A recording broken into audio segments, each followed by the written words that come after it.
প্রিয় দর্শক, শিশু লালন পালন বিষয়ক আলোচনায় আপনাদের স্বাগত। গত দিনের আলোচনায় আমরা মস্তিষ্কের কোষ বা নিউরনের সংযোগ নিয়ে আলোচনা করেছিলাম। মস্তিষ্কের কোষের নাম নিউরন। প্রশ্ন হলো, শিশুর মস্তিষ্কের নিউরনের এই সংযোগ কেন গুরুত্বপূর্ণ? এটা না হলে কি হবে? এই সংযোগগুলি যদি গুরুত্বপূর্ণ হয় এবং শিশুর বেড়ে ওঠার ক্ষেত্রে একজন বুদ্ধিদীপ্ত, উদ্যমী, সৃজনশীল মানুষ হিসেবে বিকশিত হওয়ার ক্ষেত্রে যদি এর কোনো ভূমিকা থাকে, তাহলে সেটা কি? আর বাবা মা কি এক্ষেত্রে কোনো ভূমিকা রাখতে পারে? বাবা মা বা লালন পালনকারী যদি কোনো ভূমিকা থাকে, তাহলে সেটার ধরনই বা কেমন? আজকের আলোচনায় আমরা এই প্রশ্নগুলোর উত্তর খোঁজার চেষ্টা করি। প্রথমত, মস্তিষ্কের কোষ বা নিউরনের সংযোগ বা সিরিজ তৈরির বিষয়ে গতদিনে আমরা কিছু আলোচনা করেছি। আমরা দেখেছি মস্তিষ্কের কোষগুলোর মধ্যে সংযোগ স্থাপন অতীব গুরুত্বপূর্ণ। শিশুর যে চিন্তন প্রক্রিয়া, তার সিদ্ধান্ত গ্রহণ, সমস্যার সমাধান করার ক্ষমতা, কোনো ঘটনাকে বিশ্লেষণ করতে পারা আর তার ভিত্তিতে কোনো একটি মতামত প্রদান, ধারণা তৈরি করা বা সিদ্ধান্তে পৌঁছানো, এসবের পিছনে রয়েছে এই কোষ তথা নিউরনের সংযোগ। তাহলে এটা সুস্পষ্টভাবে বোঝা গেল শিশুর মস্তিষ্কের কোষগুলোর মধ্যে সংযোগ ঘটানো দরকার।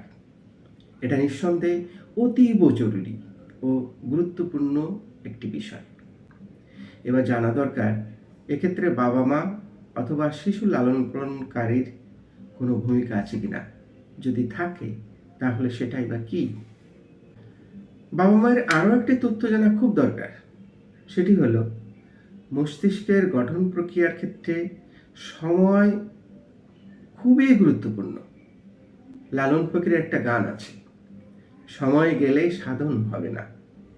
বিষয়টা খানিকটা সেরকমই।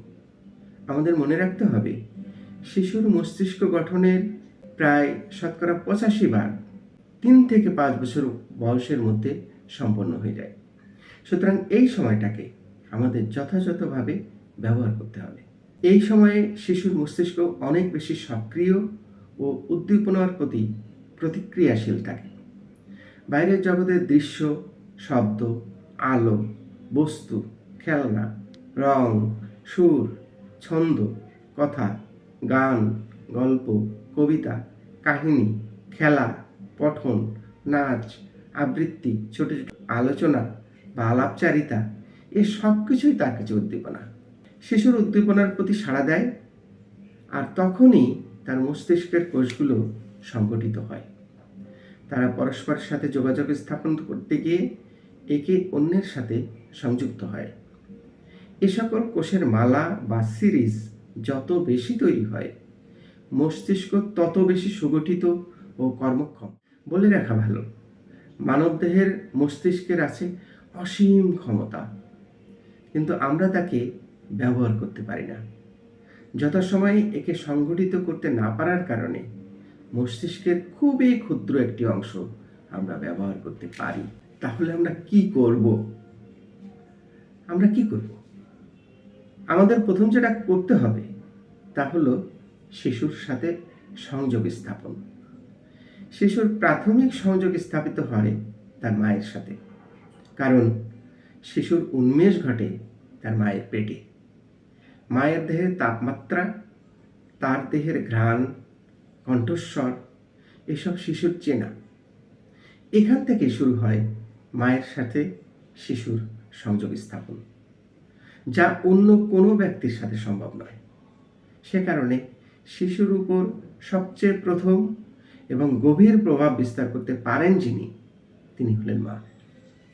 এখন মায়ের কাজ কি হবে?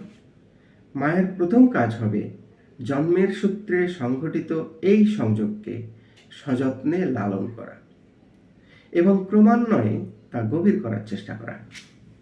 এই কাজটি করার জন্য শিশুকে মায়ের গুণগত সময় দিতে হবে। গুণগত সময় হলো শিশু যেন মনে করে তার মায়ের সকল মনোযোগ তাকে ঘিরে। মা যখন কাজে ব্যস্ত থাকবেন তখনও যেন শিশু বুঝতে পারে তার মা তাকে দেখছে, তার কথা শুনছে। মায়ের অনেক ব্যস্ততার মধ্যেও তার দিকে মায়ের একটি গভীর দৃষ্টি রয়েছে। এটা যদি মায়ের প্রথম কাজ হয়, তাহলে যেসব মাকে কাজে বাইরে যেতে হয় তারা কি করবে? কখন এবং কিভাবে তারা শিশুকে গুণগত সময় দিতে পারবেন, সেই আলোচনা আমরা শুনব পরের ভিডিওতে। আপনাদের মতামত দিন এবং প্রশ্ন করুন। আমি সাধ্যমতো চেষ্টা করব আপনাদের সকল প্রশ্নের উত্তর দিতে। যেসব বাবা মা শিশু লালন পালনের ক্ষেত্রে সমস্যার মুখোমুখি হচ্ছেন, তাদের অনুরোধ করব আপনারা আপনাদের প্রশ্নগুলো করুন। আপনি চিন্তা করবেন যে আপনার প্রশ্নটি শুধু আপনার একার নাও হতে পারে, অথবা আপনার প্রশ্নটি অন্য এক মাকে উৎসাহিত করবে তার বিষয়টি জানানোর জন্য। আমরা আসলে সবাই মিলে শিখছি। আপনি যে প্রশ্নটি করছেন সেটি আমার জন্য যেমন গুরুত্বপূর্ণ এবং শিক্ষণীয়, তেমনি সেটা অন্যদের ক্ষেত্রেও প্রযোজ্য হতে পারে। আজ এ পর্যন্তই। ভালো থাকবেন। কথা হবে পরের ভিডিওতে। অনেক ধন্যবাদ।